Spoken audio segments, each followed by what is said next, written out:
Hi, everyone listening all around the world. My name's Jane Thomason, and I believe that we have the technological tools now to really transform the world.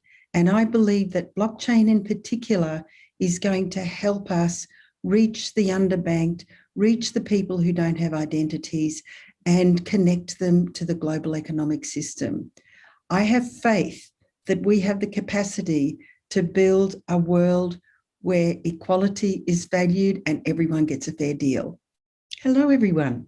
I'm absolutely delighted to join you today to talk with you about blockchain and social impact and why I think this is one of the most important technologies that we have access to today. I believe that technology can transform lives and that we can improve the lives of poor people worldwide. 70% of the global population now have access to a mobile phone, and this gives them access to the world. But let's just start with some basics about blockchain, and then I'll talk to you about some of the things that blockchain can do.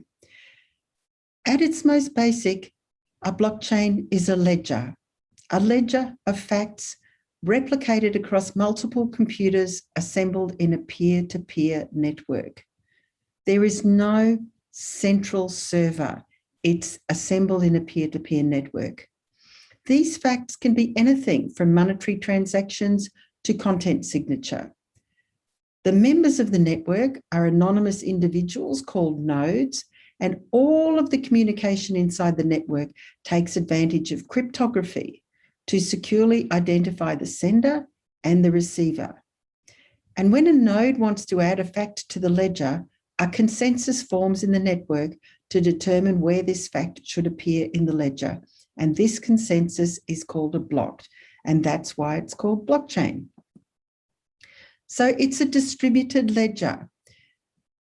On the left-hand side, this diagram you'll see is a centralized ledger, and then the central diagram is a decentralized ledger, and then we have a distributed ledger, which is blockchain communicating peer-to-peer all around the world.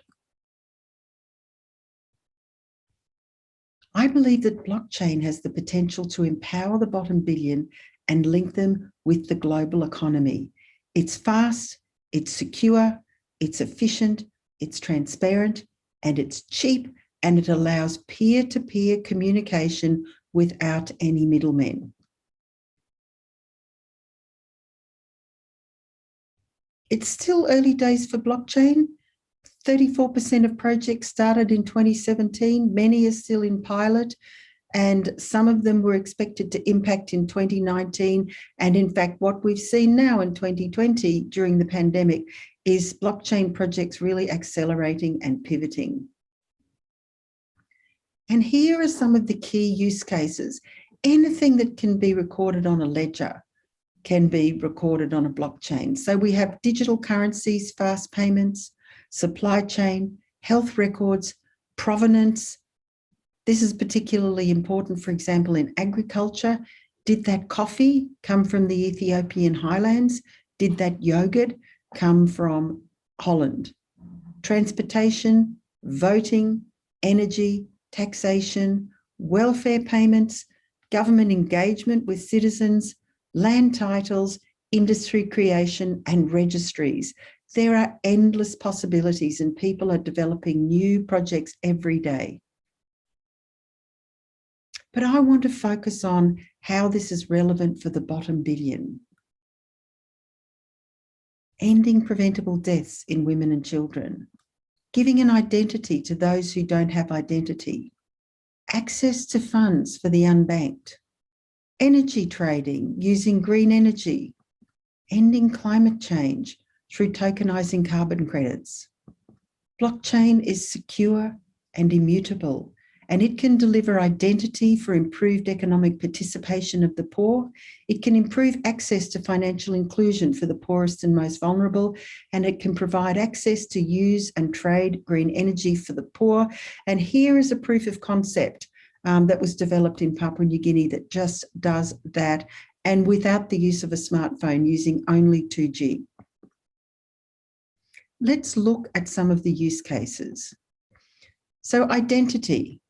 1.5 billion people are unable to prove their identity, and this is a prerequisite for financial inclusion and access to services. Financial inclusion. Unbanked do not have access to financial services, but now we have the possibility with digital currencies and the rollout of mobile money systems to provide widespread access to financial services. So you don't need a bank account if you can have a wallet on your phone. Land assets and registration. The challenge is converting the land to value as insufficient records exist. If people are able to record their land titles on the blockchain, which they're doing in many countries, they would be able to borrow to improve their livelihoods, and this immutable digital record means that ownership is unambiguous. Donor payments, government payments. Donors and governments use expensive intermediaries to combat corruption and reach their intended recipients.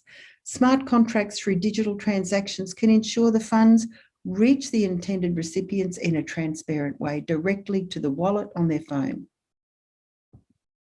Agriculture. We all know that many farmers don't receive a fair deal from products, and the middlemen slows the supply chain and increase price, and there's a lack of transparency in provenance.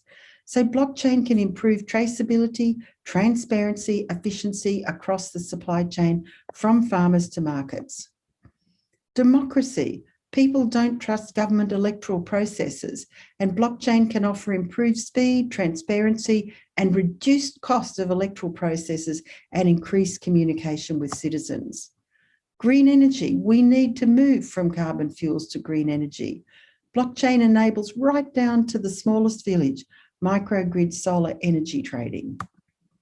Health. And I'll show you a special side on health in a moment, because we've really learned a lot about blockchain during the pandemic. Inaccurate records, lack of capacity to target the poor, and in healthcare we can have direct health incentive payments for antenatal attendance, specific treatment, immunisations. So let's look at some of the health issues where blockchain can be applied. Increased financial protection, including payment systems, financial inclusion for poor families, and direct health incentive payments. Increased coverage to populations. So using supply chain provenance for vaccines, ensuring that fake drugs don't get out to people. Using telemedicine and tokenized payments for services, and trading and tokenizing data, creating health data marketplaces. And data is going to be one of the most valuable assets in healthcare in the future. And improved responsiveness from supply chain management, and we saw that during the pandemic, and blockchain polling for social accountability. Technology now has given everyone a voice. Everyone. So I want to take a few minutes now to talk about stablecoins, which are a particular kind of cryptocurrency that are being increasingly used. They're basically a form of private money, and up to 95% of money in developing economies is private. If new forms of digital money can be made safe, they can potentially contribute to faster, cheaper, and more efficient payments with greater functionality. They can increase the resilience of payments, and they could even have long-term benefits for financial stability. And that's from the Bank of England.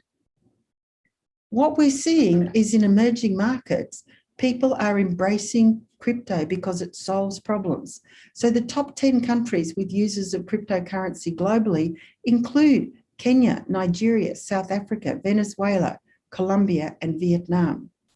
And COVID-19 has exposed the urgent need for low-cost direct digital transfers.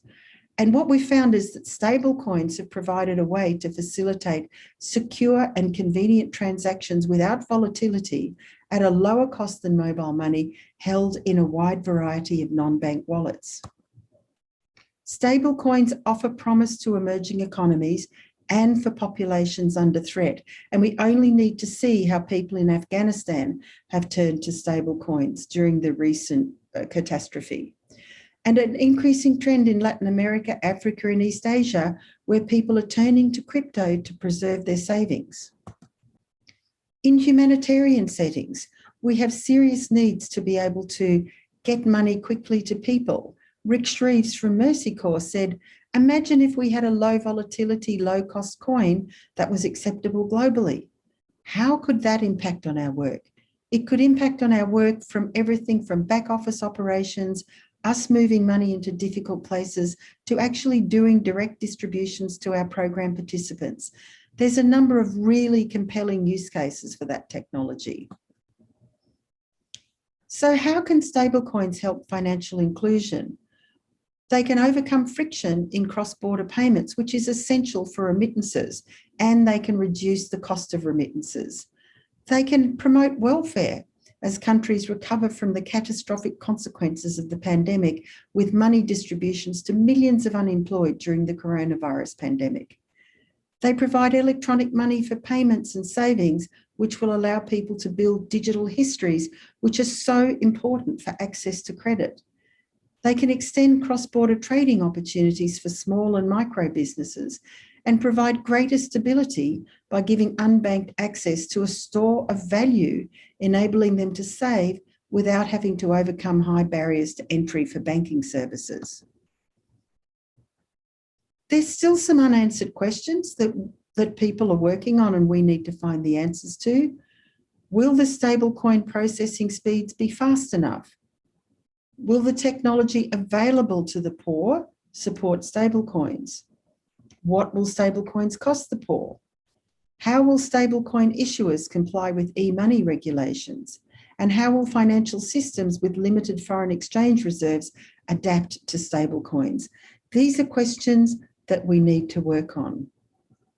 But there is no doubt that blockchain is the pathway to the future of financial inclusion. With a simple mobile phone, people around the world have the possibility of participating in the global financial system from which they have been excluded. That's remarkable. That gives us hope. We can all have hope. Thank you for listening.